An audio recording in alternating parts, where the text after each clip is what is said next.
بسم اللہ الرحمن الرحیم۔ السلام علیکم ناظرین اکرام، مقبوضہ کشمیر میں بھارتی فوج کو اڑانے کا بڑا منصوبہ سامنے آیا ہے۔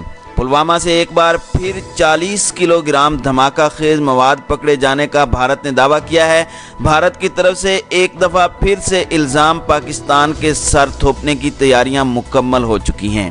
اس الزام کی آڑ میں بھارت کی طرف سے دوبارہ LOC پر آگ سلگانے کا پلان ترتیب دیا جا چکا ہے۔ ناظرین اکرام، پوری دنیا کرونا جیسے موذی وائرس کی زد میں ہے۔ روزانہ ہزاروں افراد لقمہ اجل بن رہے ہیں۔ متاثرین کی تعداد دن بدن بڑھتی جا رہی ہے۔ اپنی عوام کی مدد کے لیے ہر ملک کی افواج اپنے عوام کو کرونا سے سلامتی کی جنگ لڑنے میں مصروف ہے۔ امریکہ جیسی بڑی طاقت اپنی توجہ عالمی سیاست سے ہٹا کر امریکہ کو کرونا سے بچانے تک محدود کر چکی ہے۔ اس کو دنیا بھر کے سمندروں میں پھیلی ہوئی بحری فورس کے پانی پر تیرتے ہوئے بحری ہاسپٹل امریکی بندرگاہوں پر طلب کر لیے گئے ہیں تاکہ بحریہ کا طبی شعبہ امریکی ریاستوں میں ڈاکٹروں کی مدد کر سکے۔ ناظرین اکرام، زیادہ پرانی بات نہیں ہے جب امریکی صدر ڈونلڈ ٹرمپ چین کے ساتھ خوفناک تجارتی جنگ میں مصروف تھے۔ امریکہ کی روایتی دشمنی بھی کسی سے ڈھکی چھپی نہیں ہے۔ آج وہی امریکہ کرونا سے امریکی عوام کی بقا کے لیے مدد طلب کر رہا ہے۔ چین سے ڈاکٹرز ہی نہیں، ماسک، حفاظتی لباس اور دیگر طبی سامان کی درخواست کی جا رہی ہے۔ چین بھی تمام امریکی زیادتیوں کو بالائے طاق رکھ کر خندہ پیشانی کے ساتھ اس مشکل وقت میں امریکہ کی مدد میں مصروف ہے۔ تاہم باقی تمام دنیا بھی ہمسایہ ممالک کی دیگر ریاستوں کے ساتھ اپنے اختلافات اور تنازعات کو بھلا کر اس مشکل وقت میں ایک دوسرے کے شانہ بشانہ کھڑے ہیں۔ سب جانتے ہیں کہ کرونا وائرس کسی ایک قوم، بر اعظم، رنگ و نسل یا مذہب اور دین کا نہیں بلکہ پوری انسانیت کا دشمن ہے، جس کا مقابلہ کوئی بھی ریاست اپنے بل بوتے پر نہیں کر سکتی۔ ہر ملک اپنے طور پر وائرس کے خلاف ویکسین، ادویات تیار کرنے میں مصروف ہے تاکہ بنی نوع انسان کو بچایا جا سکے۔ ناظرین اکرام، لیکن اس مشکل کی گھڑی میں بھارت دنیا کا واحد ملک ہے جس نے ایک طرف مقبوضہ کشمیر میں 80 لاکھ کشمیریوں کو قیدی بنا کر ان پر عرصہ حیات تنگ کر رکھا ہے، تو ساتھ ہی بھارتی فوج لائن آف کنٹرول پر بلا اشتعال فائرنگ کا سلسلہ جاری رکھے ہوئے ہے۔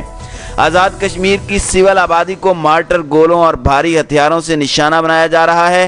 بھارت کی انتہا پسند ہندو حکمران اسلام اور پاکستان دشمنی میں اندھے ہو کر حیوانیت کے درجے سے نیچے گر چکے ہیں۔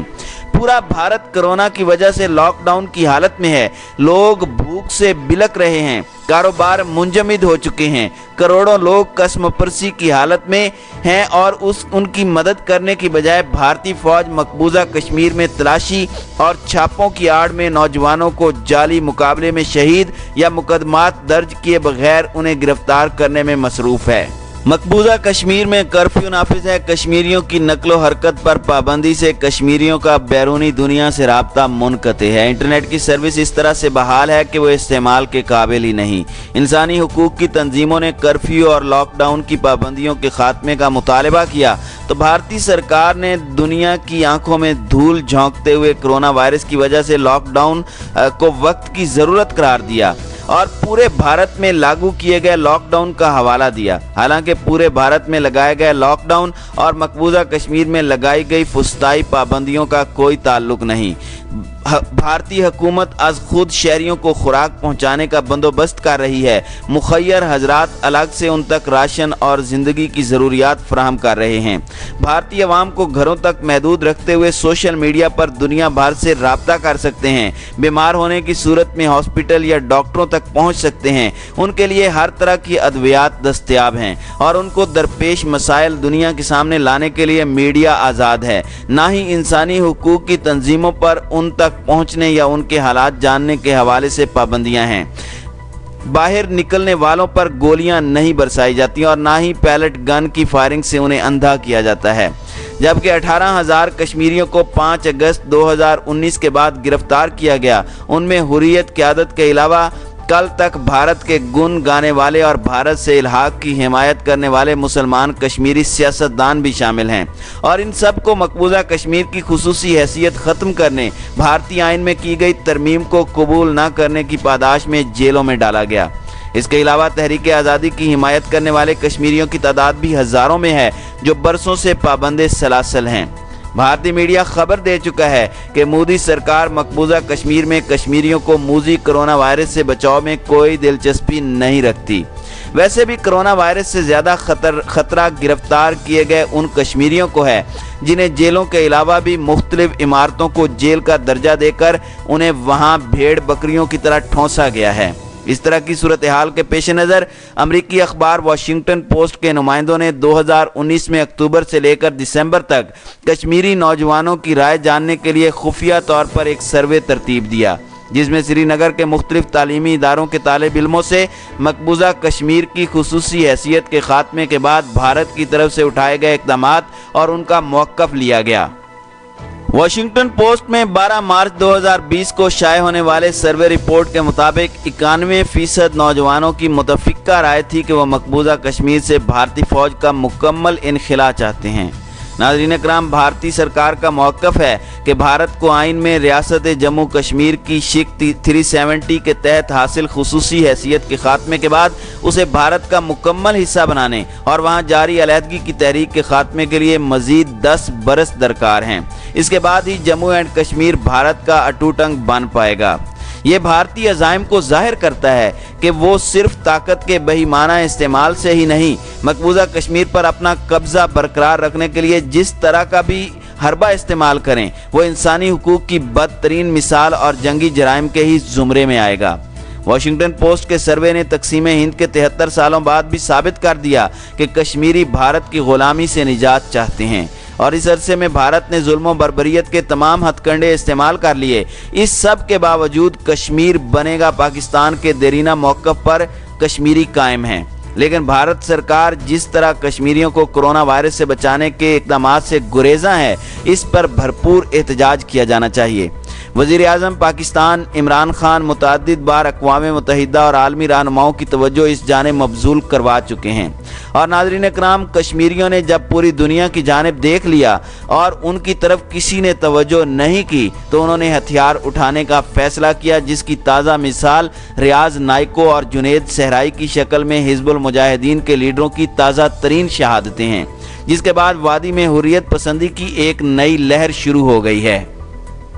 ناظرین اکرام، بھارتی ذرائع ابلاغ کی رپورٹ کے مطابق جموں کشمیر کے علاقے پلوامہ میں بدھ کی رات سیکیورٹی فورسز نے کارروائی کرتے ہوئے مجاہدین کا ایک بڑا حملہ ناکام بنا دیا ہے۔ بھارتی پولیس کے مطابق انہوں نے 40 سے 45 کلو گرام دیسی ساختہ دھماکہ خیز مواد لے جانے والی گاڑی کو پکڑا ہے، جو کہ مقبوضہ کشمیر کے اندر ایک بڑی کارروائی کرنے جا رہے تھے۔ ناظرین اکرام، یاد رہے کہ اس سے قبل پلوامہ میں گاڑی کے ذریعے ہی ایک کار بم خودکش دھماکہ ہوا تھا، جس سے سی آر پی ایف کے قافلے کو تباہ کیا گیا اور 40 بھارتی فوجی مارے گئے تھے۔ ناظرین اکرام، مقبوضہ کشمیر کے انسپیکٹر جنرل پولیس وجے کمار نے کہا کہ سیکیورٹی فورسز نے بارود سے بھری گاڑی کا پیچھا کیا اور اس کے بعد اس پر فائرنگ کر دی۔ فائرنگ کے نتیجے میں ڈرائیور گاڑی چھوڑ کر بھاگ گیا اور فرار ہونے میں کامیاب ہو گیا۔ بھارتی خبر رساں ادارے ANP کے مطابق مسٹر کمار نے بتایا کہ دہشت گردوں کا مقصد سیکیورٹی فورسز کو نشانہ بنانا تھا۔ انہوں نے کہا کہ ہمیں شبہ ہے کہ حزب المجاہدین یا جیش محمد کے دہشت گردوں کا یہ کام ہے، جنہوں نے گزشتہ سال بھارتی فوج پر حملہ کیا تھا۔ ناظرین اکرام، یاد رہے کہ بھارت پلوامہ کی طرح ایسی شرارتیں کرتا رہتا ہے جس میں پاکستان پر الزام تراشی کرنا آسان ہو۔ بھارت اپنی ناکامیوں پر پردہ ڈالنے کے لیے ایسے ڈرامے کرتا ہے، کبھی سرجیکل سٹرائک، کبھی آزاد کشمیر پر حملہ، تو کبھی مقبوضہ کشمیر میں مجاہدین کی مدد کرنے کا الزام۔ مگر ان ڈراموں میں کوئی نہ کوئی ایسا واضح نقص ہوتا ہے جس کی وجہ سے کوئی بھی اس کی بات پر دھیان نہیں دیتا۔ حقیقت میں بھارت مقبوضہ جموں اینڈ کشمیر میں ریاستی دہشت گردی کا سرپرست ہے۔ بھارتی میڈیا نے اپنی رپورٹ میں بتایا کہ بھارت اپنے اداروں سے دہشت گردی کی منصوبہ بندی کرتا ہے، مسلمانوں کو شامل کر کے حقیقت کا رنگ دیتا ہے۔ ناظرین اکرام، یاد رہے کہ کچھ عرصہ قبل بھارت کی ایک اور فالس فلیگ آپریشن کی چال بری طرح سے ناکام ہوئی تھی۔ فالس فلیگ آپریشن کی ناکامی پر پولیس افسر کو قربانی کا بکرا بنایا گیا تھا۔ یونیفارم آفیسر کی دہشت گردوں کے ہمراہ گرفتاری ناکام فالس فلیگ منصوبہ بندی کی آئینہ دار ہے۔ بھارتی انٹیلیجنس کی فالس فلیگ کی منصوبہ بندی سے مقامی ادارے لا علم رہے۔ بھارتی میڈیا نے انکشاف کیا کہ کہ بھارتی پولیس نے DSP روندر سنگھ کو دہشت گردوں کو کمک فراہم کرتے ہوئے رنگے ہاتھوں گرفتار کر لیا۔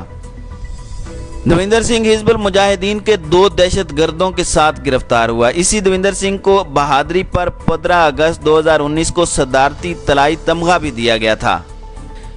ناظرین اکرام، یہ تو ایک صرف مثال ہے۔ بھارتی پولیس اس طرح کی بے شمار فالس فلیگ آپریشن سے بھری پڑی ہے، اور یہ بھی پلوامہ کے اندر جو 40-45 کلو گرام بارودی مواد پکڑنے کا دعویٰ کیا گیا ہے، یقیناً یہ بھی بھارت کا ایک فالس فلیگ آپریشن اور پاکستانی اداروں پر دہشت گردی کا الزام لگانے کی کوشش ہے۔ ناظرین اکرام، موجودہ صورتحال میں بھارت ایک جانب چین کے ساتھ، دوسری جانب نیپال کے ساتھ، تیسری جانب پاکستان کے ساتھ اور چوتھی جانب مقبوضہ کشمیر میں اپنے لیے محاذ کھول چکا ہے، جو کہ اس کی انتہا پسندانہ سوچ کو ظاہر کرتا ہے، اور آنے والے وقت میں اس کا مقدر تباہی کے سوا کچھ بھی نہیں ہے۔ ناظرین اکرام، اس دعا کے ساتھ ہمیں اجازت دیں کہ اللہ تعالیٰ مظلوم کشمیری بہن بھائیوں کو آزادی جیسی نعمت سے سرفراز فرمائے اور مظلوم کشمیریوں کو بھارتی فوج کے ظلم و ستم سے نجات دے۔ آمین ثم آمین۔